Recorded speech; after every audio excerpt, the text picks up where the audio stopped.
How are you? I'm doing fantastic. I can't lie, you popped up on my screen and I peed myself a little bit. I'm excited to have you here.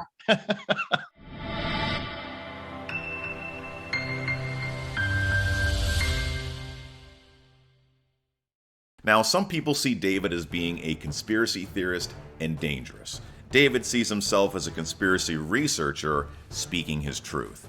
I am simply giving him a platform because I champion freedom of speech and freedom of expression. And if you do too, please take this opportunity to like and subscribe this video.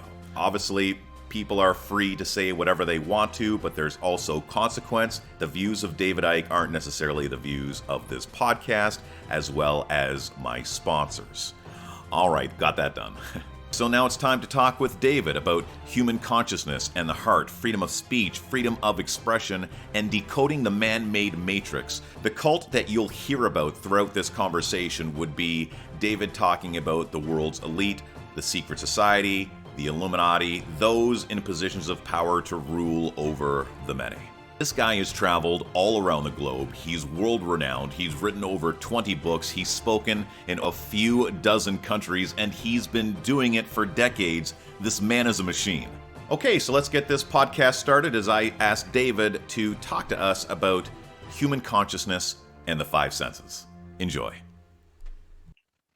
Well, I think if I came up with one word to describe the whole foundation of the human conspiracy, it would be separation.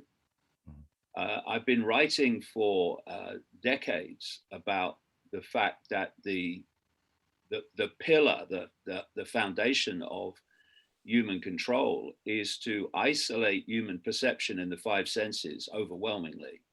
So the world that we see, touch, taste, or think we do is the only one that is influencing perception.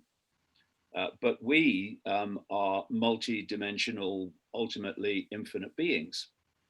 And so if we are accessing those other levels of consciousness, then we get another filter, another way of looking at the world, and we come to different conclusions.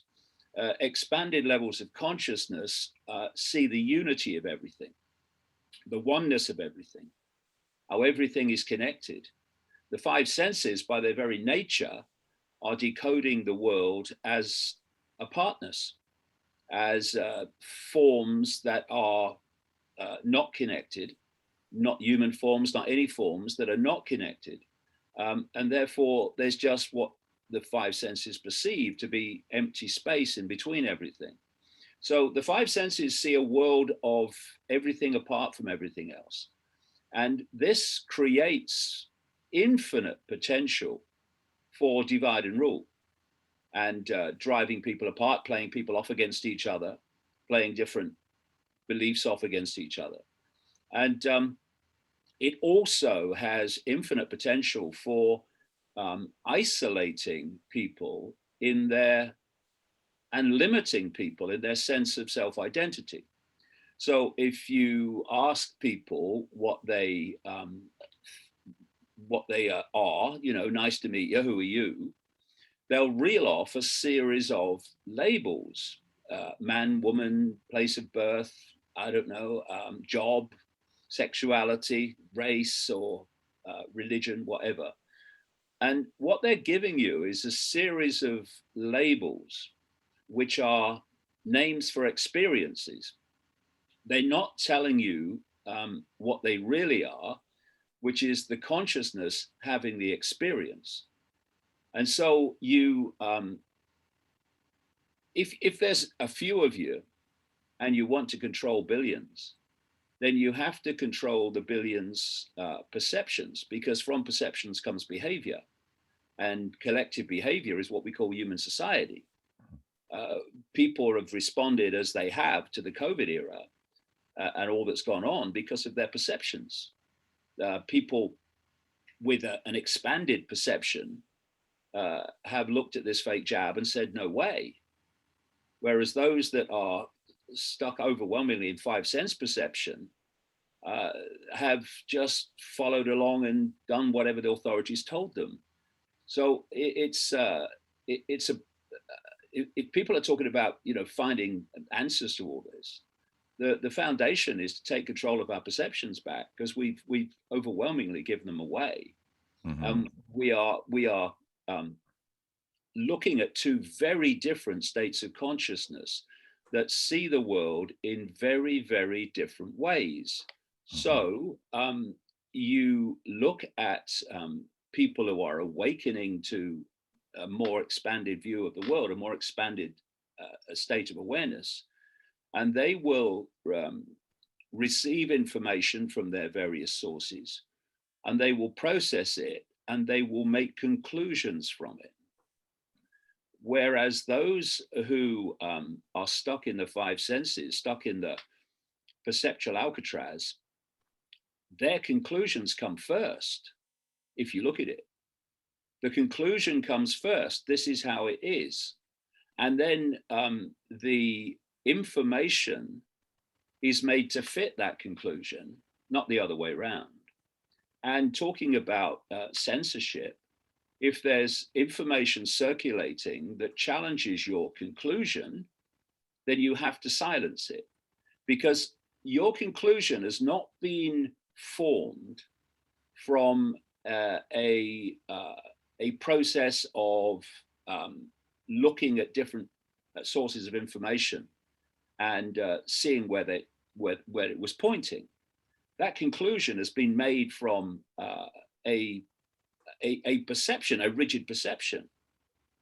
And therefore, there is no process of coming to the conclusion. The conclusion is absolutely the start of the process. So you, in a debate, you do not have the informational background to justify your conclusion or defend your conclusion.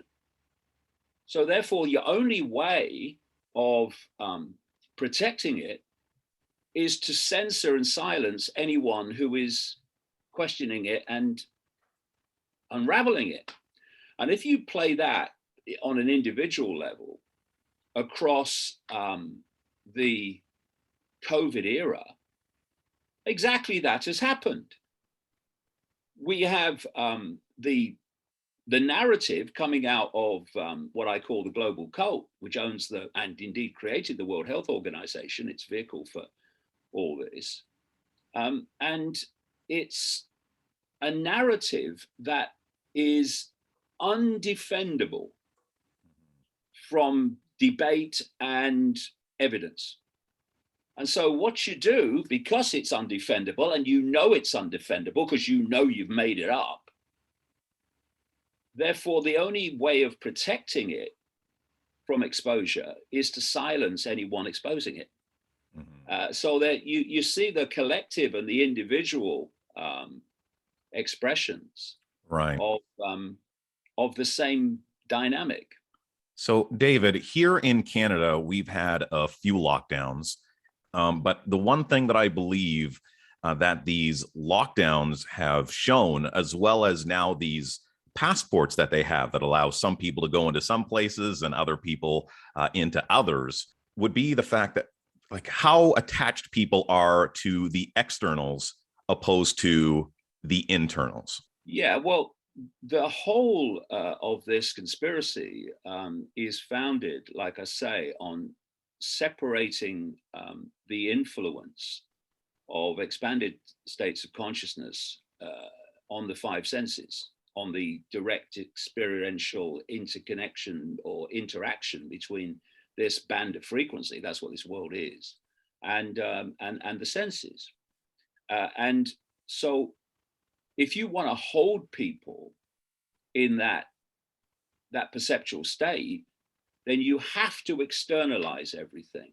You have to get them to look out into this this so-called physical world, and that to be the dominant dictator of their perception. So you don't want people, well, say, look within, looking at expanded levels of consciousness and exploring the real potential that we have, you want them focused outwards. Now, if you, and ironically, it's not outwards, but that's another story.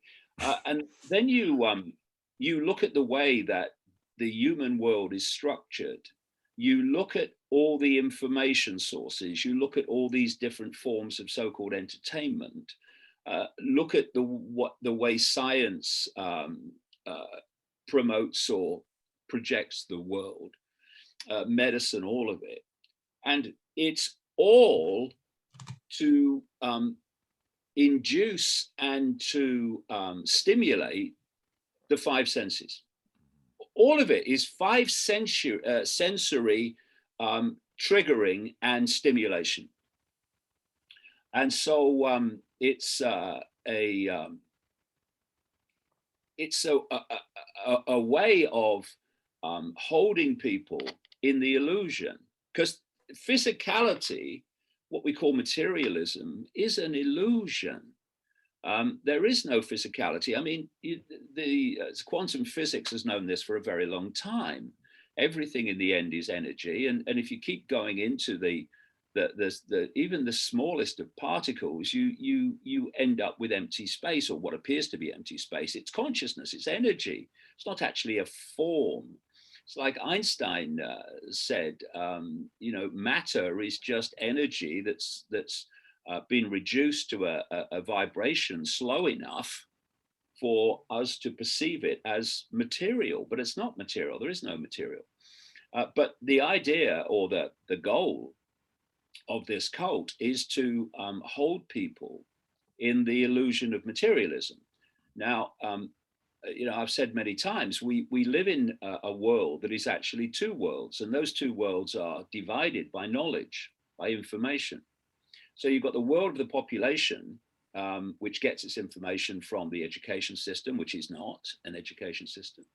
It gets its information from the mainstream media, which is owned by this cult, as is the education system. They created it in America. It was created by the Rockefeller family, and J.D. Rockefeller, who set the foundation for what public education should be, actually indoctrination. And they get information from people around them, but most people around them have been indoctrinated anyway, so they're just repeating the indoctrination and calling it their own opinion. And you are getting everything, all your information, from which you form your perceptions, from these different elements of this cult.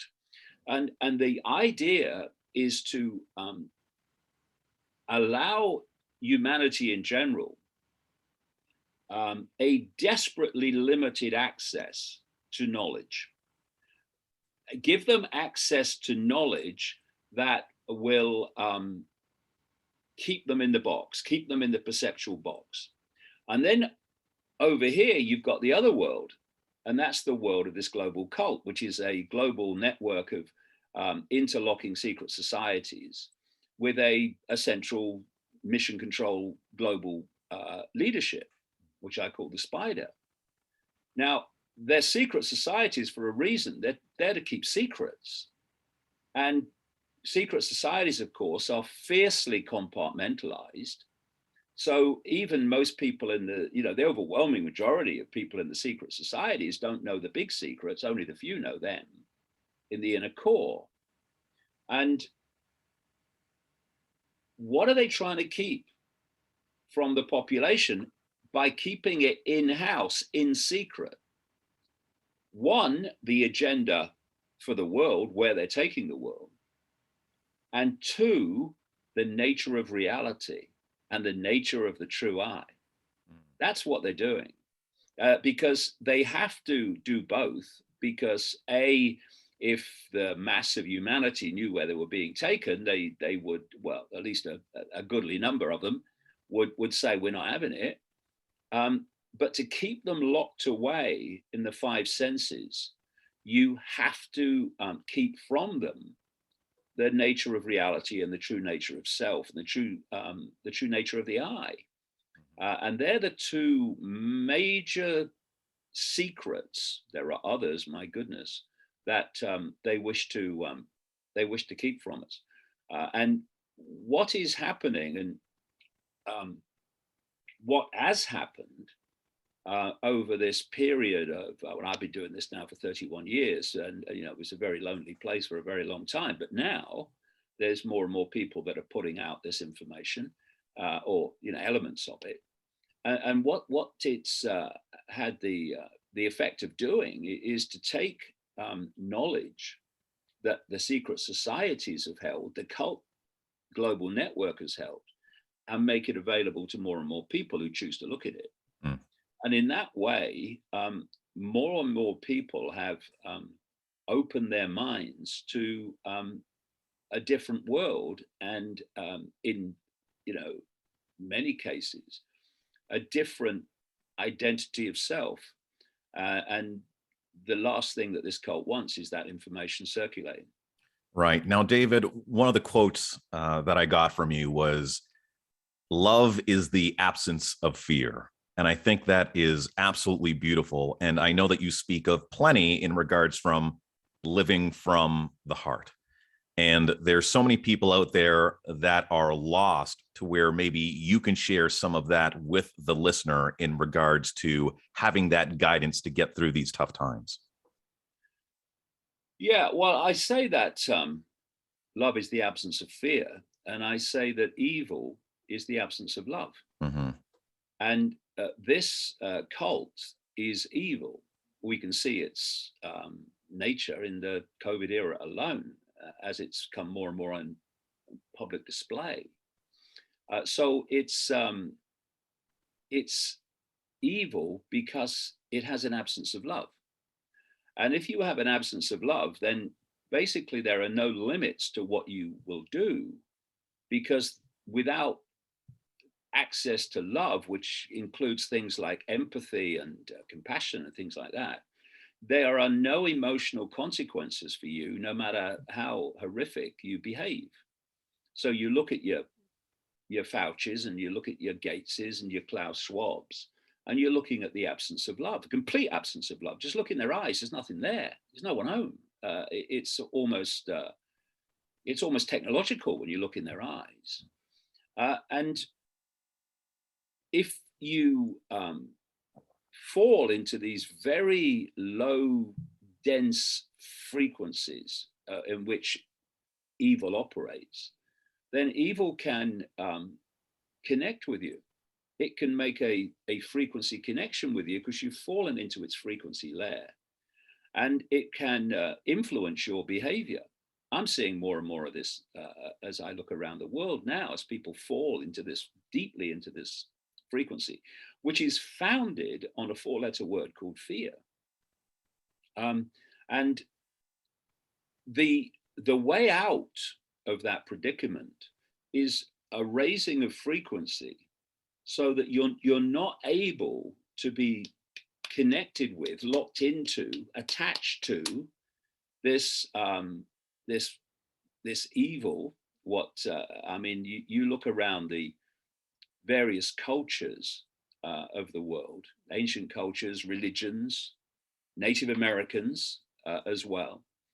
And they all describe a force of great negativity, what you might call evil, that's seeking to manipulate human society.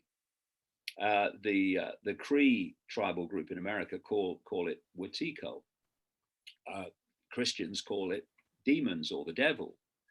The Gnostics call it Yaldabaoth, or archons, which is Greek for rulers.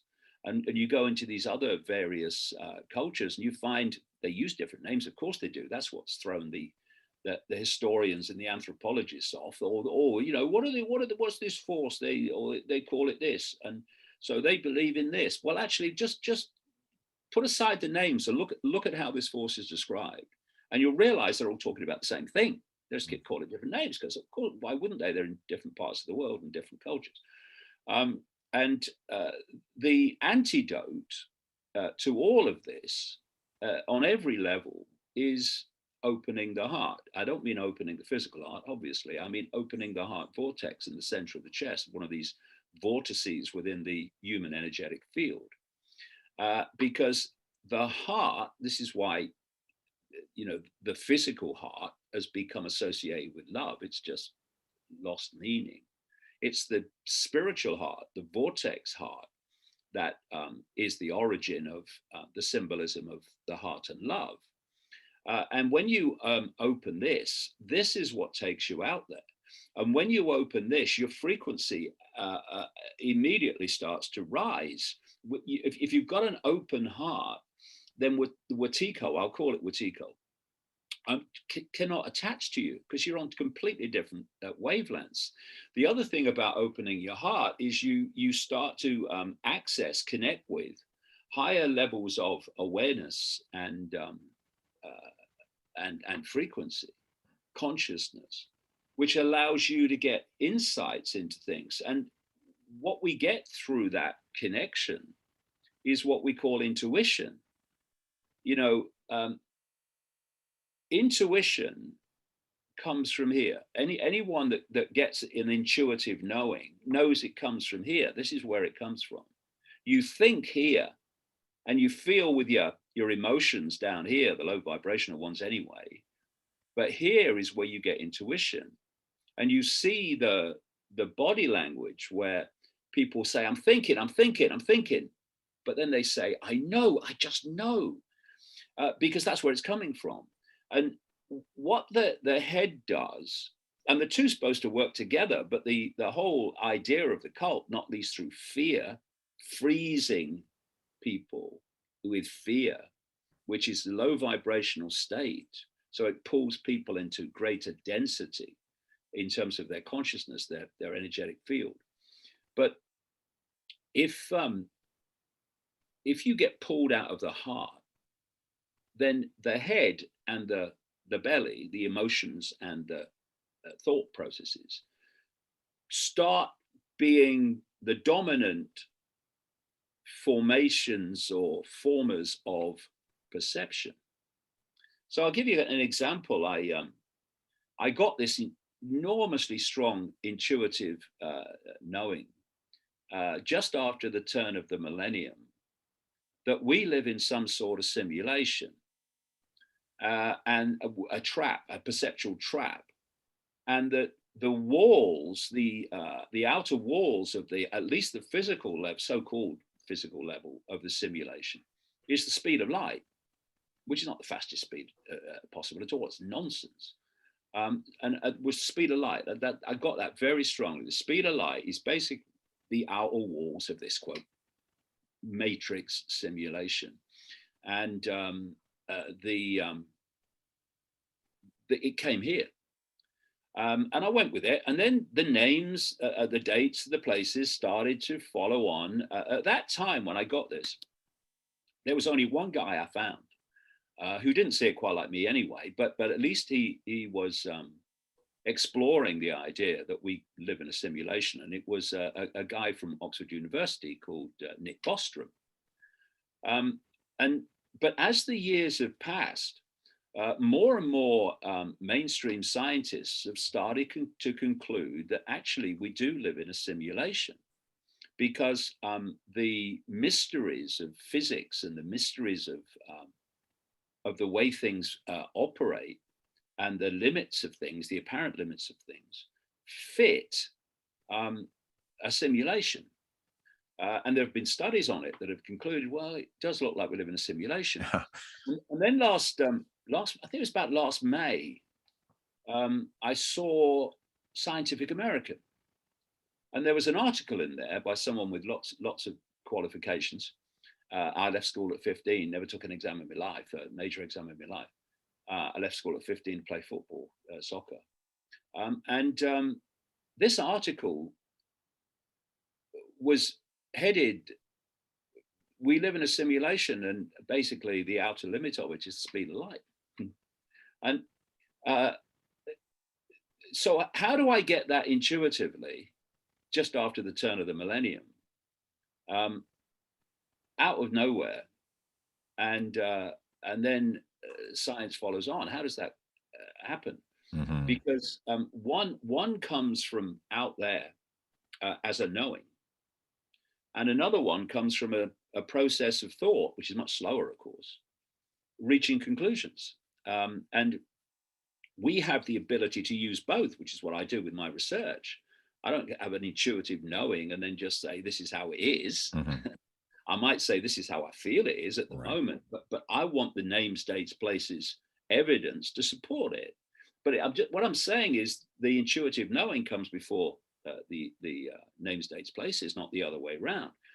And, we are extraordinary beings, consciousness. We are all points of attention, unique points of attention within an infinite flow of consciousness. But our point of attention, our focus of attention has become manipulated so much into the myopia of the five senses that we perceive ourselves to be Bill driving the bus and Ethel on the checkout in the supermarket, when actually that's just an experience that our consciousness is briefly having. What we are is the potentially infinite awareness that is having the experience. And you can see why this cult has to get us to self-identify with little me and think the experience is who we are instead of just an experience we're having. Mm-hmm. And not let us realize that we have enormous access to tap into enormous levels of power to dictate our own reality and not have it dictated for us. Yeah, I believe that people are coming around to understanding that they're not humans having a spiritual experience, but they are spiritual beings having a human experience, and a very short experience at that. And you had spoken about previously how difficult it was for you when you were coming around to your enlightening and your awakening. And I know that there's a lot of people that come to my program that, number one, are just going to be curious about what you have to say. And there's going to be a good number of people that are finding their own truths right now and having their own awakening. And I've heard you speak on it in depth in regards to how difficult a period of time that was for you. What would be your advice for someone right now having that awakening, wanting to speak their truth with other people wanting to shut them down? Speak your truth. Speak your truth. Why should someone else dictate your sense of reality and what you say and don't say, even what you think? What right have they to do that? You see, if you mold yourself or limit yourself so that you fit in with what you think other people would like you to be or want you to be, or have the opinions that you think other people want you to have, then you're no longer you. You've gone. You're them. You are no longer a unique expression of all that is. You are their version of what they think you should be. You have become them. And you've allowed them to dictate your reality, your perceptions, and thus your reality. And what kind of power is that? This is the thing. What kind of self-respect is that? Self-respect would never let someone else tell you what to think. And they've never let someone else tell you what to do when you can see that what they're telling you to do is either a nonsense or designed to control you. You wouldn't do it. And what they're trying to do in this COVID era, more than ever before, is to get people to concede their self-respect. Because once they do that, self-respect's gone, only submission remains. And so what you have, for instance, is they want you to know and want you to see that all these restrictions and measures are contradictory, make no sense. They want you to see that. They want you to see that the people overwhelmingly now all over the world in positions of political power and other authority power, telling you to do these contradictory things you can see are ridiculous. They want you to see that those people are overwhelmingly moronic, like the President of the United States, like the Prime Minister of Canada, like these characters in Australia, like Daniel Andrews in Victoria, the longest lockdown in the world in Melbourne. They want you to see buffoons like Boris Johnson, the Prime Minister of Britain, and buffoons like Macron in France, etc. Because if they can get you to see the contradictions and that make no sense and how ridiculous they are, and you can see that moronic people are telling you to do them, if they can get you to still do them, to still obey, despite that, then you've given them your self-respect, and there's nothing left but submission and obeying. So self-respect says, I'm not doing what I know is there to manipulate me and control me. I'm not doing what I can see is nonsense. I'm not thinking what you want me to think just because you want me to think it. I am a unique expression of all that is, and I'm going to express that uniqueness. And if you don't like it, well, you can do the other thing. And this is the other thing about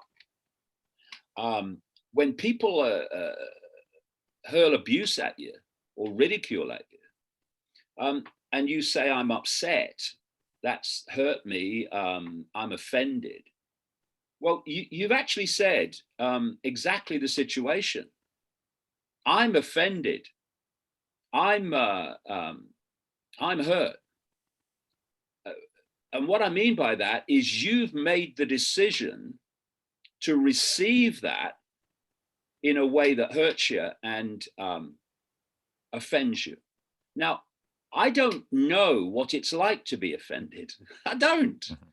I can't manifest that phrase or that feeling, I'm offended. How dare you say that? Because I choose not to be. And I choose not to be affected by the abuse and the ridicule. And I've had a bit over a long time. It's how you receive it.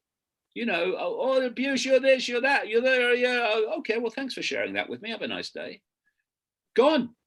But if you go, oh, no, how can you say that? And the other thing is, don't defend yourself. Oh, no, I don't want you to think that about me. I want to explain. No. You think what you like, mate, right? Because what you think is none of my business. And what I think is none of yours. Therefore, I'm not going to defend myself to you. I'm just going to keep putting this stuff out. And that's what I've done over this 31 years is, you know, you can see it like boom, boom, boom, boom, walking down a road. And people hurl abuse at you and ridicule at you, boom, boom, boom, boom. You just keep walking. And I tell you what you find is that the people here are all having to go at you, oh, yeah, boom, boom, boom, boom. They disappear and there's another lot come in. And then boom, boom, there's another lot and they're gone. And you know, it's almost funny. And the thing is, if what you say has validity, it will eventually be shown to be so. It might take a while, but it will be shown to be so. And then people will look at you and think, well, hold on a minute. You were right about this. What else are you saying? Whereas if you never said it because you feared what other people think of you and what they'll say, and you then come out when it happens and you say, hey, I knew this was going to go, oh, yeah, of course you did. So speaking your truth is vital. And if you don't, then where are you now? You have gone. And you, like all yous, are incredibly unique, incredibly special. And you should have the self-respect to celebrate that and not let some uninformed idiot get you to stop being you just because he doesn't like what you is or doesn't agree with it. Well, believe what you like, mate, but you're not telling me what to think. Mhm. And is there one thing, and I have an idea that you're going to say no, but I'm going to throw it out there anyways. If there was one thing that you could just remove, or one thing that maybe you didn't say or didn't do, what would it be, if any? I don't think like that, because everything is an experience. And whatever experience you're having, there'll be another one along in a minute. Mm-hmm. And an experience, what is life? It's um, it's choice and consequence, choice and consequence, choice and consequence. That's what it is. That's what it is everywhere outside this reality too. Choice and consequence. You make choices and you take consequences for them. If you like the consequences, you make the same choices. If you don't, you make different choices. So, and what happens uh, with the consequence is you have an experience. Mm. So that experience can be seen if you don't like it can be seen as a bad thing, a negative thing, uh, or you can see it a very positive thing. You can say, well, I'm having this experience, and what it's showing me is that choice could have been better. So now I'm a wiser person. I'm a more enlightened person. I'm a more knowledgeable person. Thank you for the experience. And I'm going to make a different choice and I'm going to have a different experience. And so it goes on. You know, when this started for me after 1990, particularly 1991 onwards, I went through in Britain, the wider world later, but in Britain, I went through historic levels of ridicule. I mean, historic. I couldn't walk down any street in Britain without being laughed at. You know, you go into a bar or a pub, and you know it was uproar. The madman's here, Mm. and what it did is it because again it's a choice. Um, that kind of experience, and you know, comedians only had to say my name and they get a laugh in that period. Um, you you make a choice because that kind of experience can destroy you, and you withdraw from society, um, or um, it can be the making of you. And so what that experience did for me, and it went on for years and years and years, was to clear me out of the prison that most people live in. And we've basically been talking about it. The Mm-hmm. fear of what other people think. That's the prison. The fear of what other people think is what makes people give their uniqueness away. If I say this, what will they think of me? And if you ask most people to list their 5 biggest fears, great numbers of them will be the fear of speaking in public. Why is that? Because they are looking to the audience for confirmation. They're looking to the audience to uh, confirm what they're saying in their reaction. And therefore, if you do that, you start telling the audience what it wants to hear. And you've lost you again. And you've become part of the herd again because you're telling the herd what it wants to think, what it wants to hear. When you lose the fear of what other people think, then you say what you think, not what you think they want to hear. And if they don't like it, well, that's fine. They have every right not to like it. Freedom is the freedom for people to disagree with you. This is what the wokers don't understand. Freedom is not the freedom for people to agree with you. It's the freedom of everyone to have their own unique spin on a situation, and for everyone to respect everyone else's right to have a different opinion. That's what freedom is. And so if you speak your truth and don't think about the reaction of those listening, hearing, but you just speak your truth, then you lose the fear of speaking in public, because you are just saying what you think and you're not attached to how the audience receive it.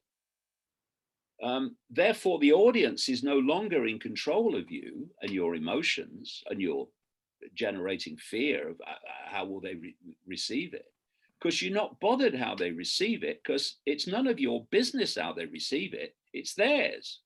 It's your business to say what you think. And you can talk to 5 people or you can talk to 50,000. Doesn't make any difference with that that attitude, because how the 50,000 or 100,000 receive what you say is their right, and it's not your business. Your business is to speak your truth and to make sure you can support it with as much evidence as you can, but speak it. Don't let others edit you, because that, yeah, just the final point on that, you mentioned at the start you wanted to talk about censorship. The greatest form and the most insidious form of censorship is self-censorship, because that way there's no debate. There's no debate about why is this being censored and all this stuff. You just don't say it. You just don't write it. And this is what's happening in the mainstream media, and it's what's happening with the insane censorship in Silicon Valley, which is a cult creation. And that's, I better not say this, otherwise I'll get censored, or I might get blocked, or I might get deleted, or I better not write this because it won't get in the paper anyway.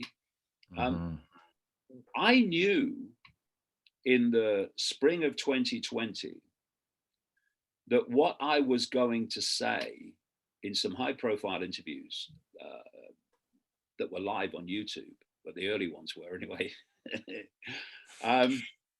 was going to get me probably get me thrown off YouTube and thrown off Facebook and all this stuff. But I will not censor myself. I won't. I'm going to speak my truth, and the consequences take care of themselves.